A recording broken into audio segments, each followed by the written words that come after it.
Conventions can be one of the best ways to enjoy some of the things that you love with others. But if you've never been to one of the big names like San Diego Comic-Con or Gen Con or Dragon Con, there's travel and tickets and hotel setup and all of the scheduling. And yeah, it adds up and it could be a lot. But here's the thing. There are probably smaller local cons happening much closer to home. And honestly, they can be just as fun and sometimes even more rewarding. Welcome to Geek Philosophy, where we love geeky wisdom. If you're new to the channel, I'm Brian.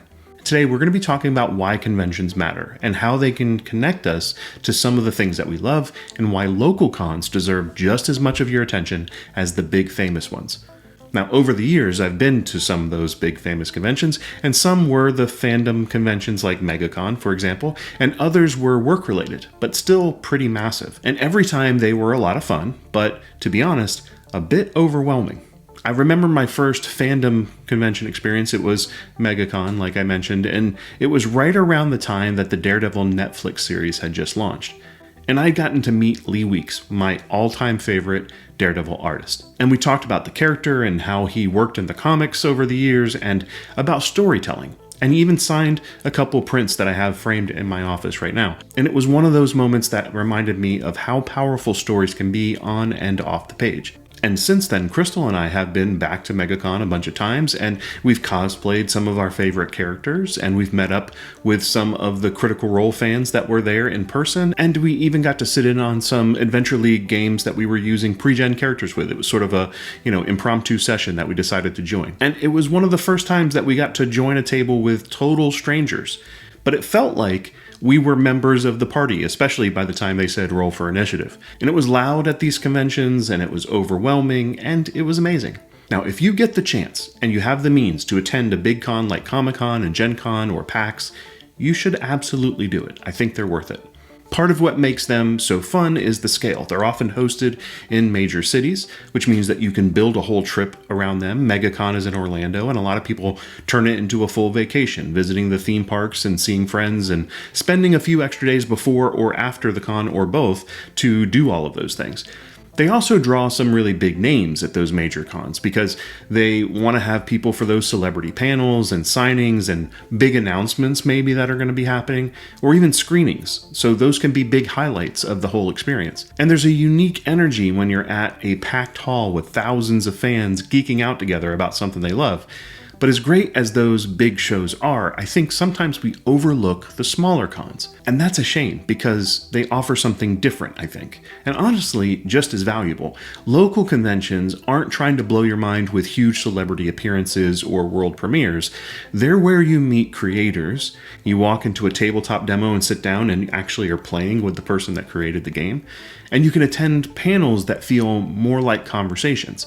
The people running the things are often fans just like you.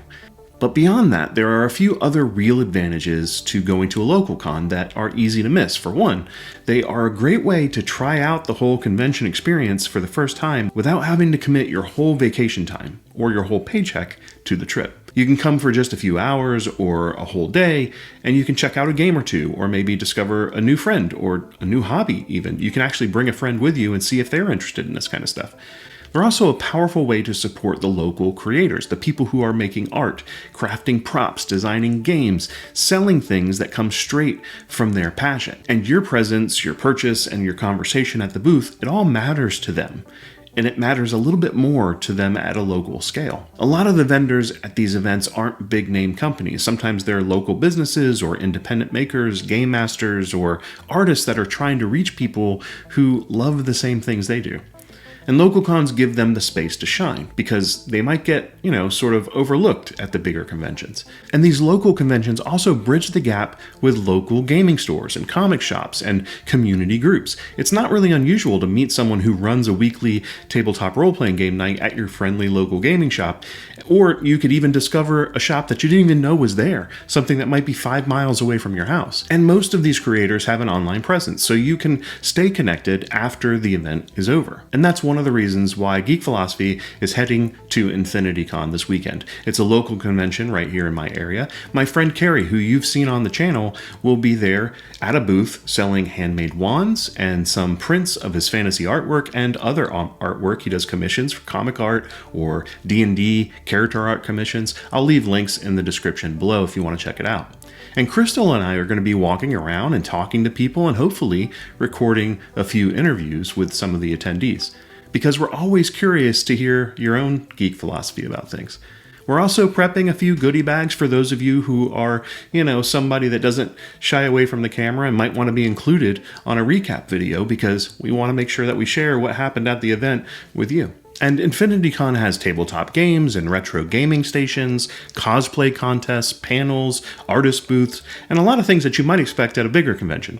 It's full of heart and full of people who genuinely love this stuff. So if you're attending the event and you see us walking around, make sure you stop and say hi. We'd love to meet you. Just remember that cons are a great way to meet people with similar interests and take part in a community. They're a way of saying, hey, you are welcome here. Cheers.